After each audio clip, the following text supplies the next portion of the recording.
நீ யார் என்று தெரியுமா? நீ எங்கிருந்து வந்தாய் என்று தெரியுமா? அது தெரிந்திருந்தால் எதைக் கண்டும், யாருக்கு வரும் பிரச்சனையைக் கண்டும் நீ பயந்து துவண்டு போயிருக்க மாட்டாய்.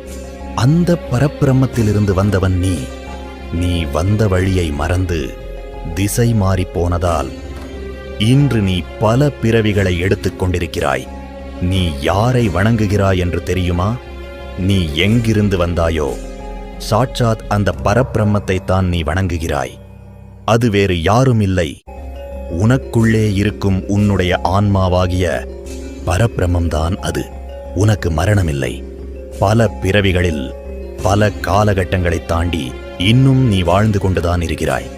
இந்த பூமிக்கு நீ வருவது முதல் முறை அல்ல. எத்தனை தடவை நீ வந்தாலும் வந்த நோக்கத்தை மறந்து இந்த மாயையின் பிடியில் சிக்கி மீண்டும் மீண்டும் நீ பிறக்கிறாய். நீ யார் என்று உணரும் அந்த நொடியில் உனக்கு புரியும், அந்த பிரம்மமும் நீதான், அந்த பிரபஞ்சமே நீதான் என்று. நீ இந்த பூமிக்கு வந்ததே உயர்நிலை அடைவதற்காகத்தான். ஆசைகளை விடு, தேவையில்லாத எண்ணங்களை விடு.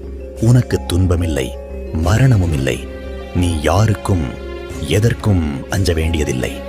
அதற்காக அவர்களை எதிர்க்க வேண்டிய அவசியமும் இல்லை.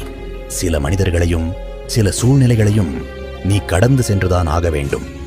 உனக்குள் இருக்கும் அதே பிரம்மம்தான் அவனுக்குள்ளும் இருக்கிறது. நாம் எடுத்துக்கொண்ட பிறவியை பொறுத்துதான் வாழ்க்கையின் வலிமையும் அதற்கான எண்ணங்களும் அமைகின்றன.